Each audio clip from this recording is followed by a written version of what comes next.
Lanjut, yang ke selanjutnya ada mudukhulil qala bi syai'in fihi dzikrillah.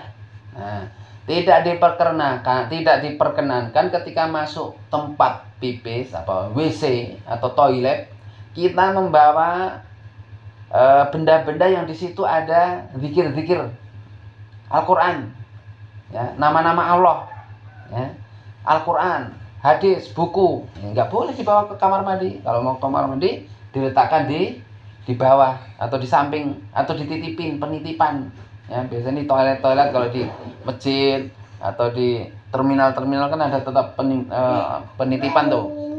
Ya, kita titipkan di situ. Ya, Al-Qur'an, hadis, buku hadis yang di dalamnya ada zikir-zikir Allah, nama-nama Allah, Nabi Muhammad, ayat-ayat Al-Qur'an. Nah, kita masuk di situ tidak boleh. Ya. Dibawa ke dalam masjid, nggak boleh dibawa ke masjid, ditaruh di bawah ya. Ada mudukhulil qala bi syai'in fihi dzikrillah, tidak boleh masuk ke WC atau toilet membawa lembaran-lembaran ayat-ayat Al-Qur'an di situnya ya. Ila lil hajah, kecuali ada kebutuhan. Wah, kalau ditaruh di luar ntar diambil orang. Atau negaranya negara banyak pencurian. Wah, Al-Qur'an nggak dibawa, ini boleh ya. Wa dzalika li anal khala makanul mukadzara lil qadzurat. Karena apa? WC itu tempat apa? Tempat kotoran. Maka tempat najis. Enggak boleh kita masuk ke dalam tempat najis membawa kitab suci Al-Qur'an, buku hadis, buku-buku pelajaran seperti ini, buku tulis, itu enggak boleh. Di kamar mandi bawa buku-buku seperti itu. Ya enggak, Kang? Kamu lagi belajar di sekolah, kebelet lari, nggak membawa Al-Qur'an, lagi pelajaran tahsin, nah itu nggak boleh, buku-buku tahsin dibawa ke dalam kamar mandi. Wa najasa, dan kamar mandi itu tempat najis, makanya nggak boleh sholat di kamar mandi, ya. Nggak boleh sholat di kamar mandi, tidur di kamar mandi, baca Al-Qur'an di kamar mandi. Nah, makanya Rasulullah itu nggak pernah zikir di dalam kamar mandi. Rasulullah itu ketika zikir, ketika tidur aja zikir. Nah, kapan Rasulullah zikir? Ketika masuk kamar mandi. Nah, terus wa fihi tajma'u syayatin. Nah, di dalam kamar mandi WC itu terkumpul para setan. Setan itu rumahnya di mana? Kamar mandi, di laut, di rumah-rumah kosong, tempat-tempat yang untuk berbuat zina, tempat-tempat perjudian. Nah, itu tempat-tempatnya syaitan ya, tempat-tempat keramat, di tempat-tempatnya mbah dukun, itu tempat-tempatnya syaitan di situ. Makanya kita tidak boleh bertemu antara kebaikan dan keburukan. Al-Qur'an itu baik, sedangkan kamar mandi itu tempat-tempatnya orang buruk. Makanya di kamar mandi nggak boleh lama-lama, nggak boleh nyanyi-nyanyi, nggak boleh bersuara, nggak boleh manggil-manggil, nggak boleh nangis-nangis di situ ya. Kalau butuh ke kamar mandi, butuh hajat, cepat keluar, nggak boleh nyanyi-nyanyi di situ ya. Cepat-cepat nggak boleh ya. Terus wasyanatul lil ismilah, wasyanatan lil ismilah anil ihanah wal isdara. Apa? Kenapa kita nggak boleh masuk kamar mandi membawa Al-Qur'an, membawa hadis? Karena dalam rangka apa?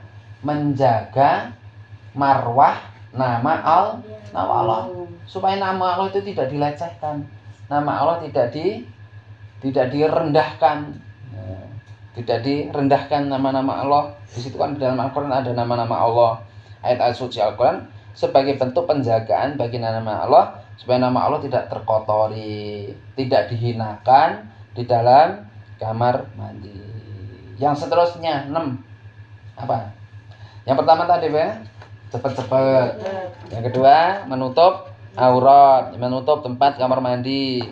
Yang ketiga, menjauhi tempat-tempat yang dilaknat ketika buang besar, nggak boleh di jalan, ya, di air yang mengalir, atau di tempat air yang mengalir, atau tempat manusia berteduh di bawah pohon.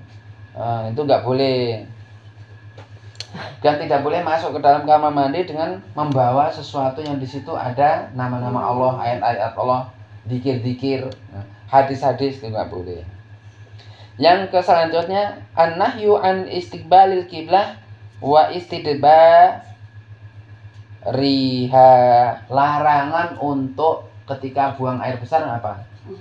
menghadap kiblat ke barat atau ke timur, nah, atau membelakangi kiblat ya. Tempat kiblat kita mana? Sana ya. Nah, kita menghadap ke sana ketika berak. Nah, nggak boleh. Atau membelakangi. Nah, menghinakan Ka'bah, gitu kan? Ka'bah kan di barat. Nah, kita berak menghadap barat itu nggak boleh.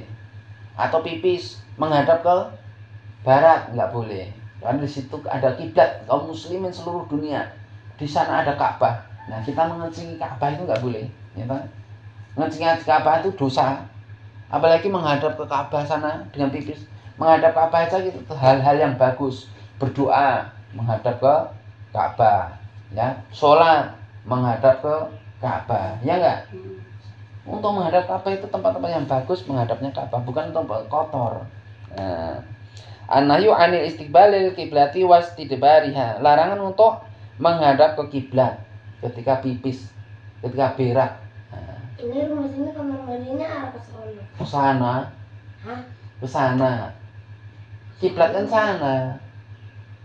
Hadapin sana aja. Kita ke sana. Ya kan? Kan kejam. Ya, li hadisi Abi Ayyub Al-Ansari radhiyallahu anhu anna Nabiy sallallahu qala idza ataitumul al-ghaita fala tastaqbilul qiblata wala tastadbiru wala wa tastadbiruha bi baulin aw ghaitin walakin syarriku aw gharibu. Nah, ini zamannya Rasulullah ya. Kalau sekarang enggak ya. Apabila salah seorang dari kalian mendatangi ghait, yaitu tempat buang air besar, wala tastadbirul kiblat, jangan menghadap ke kiblat, ya. Wala tastadbiruha, jangan membelakangi kiblat. Membelakangi kiblat itu mengentutin kiblat, nah itu enggak boleh. Membelakangi. Bibaulin ketika pipis, enggak boleh menghadap ke kiblat. Atau ghaid, atau kita buang air besar. Akan tetapi syariku wa gharib, menghadap ke barat atau ke timur, itu zaman Rasulullah. Kalau sekarang kita membangun ke utara dan selatan, utara dan selatan, ya. Wa hadzal hukmu khasun bil khala ay as-sahra ama fil banyan aw ma'a wujudi sa'iri bainal mutakhalli wal qiblati fayajuzu dalikanya. Ini ketika larangan menghadap kiblat menurut buku ini ketika apa? Buang air besarnya di tempat-tempat lapang, di hutan, di sawah, itu nggak boleh. Tapi kalau di dalam bangunan seperti ini, menurut buku ini diperbolehkan, nggak apa-apa. Karena apa? Tertutup. Nah, ya, ketika di dalam bangunan boleh.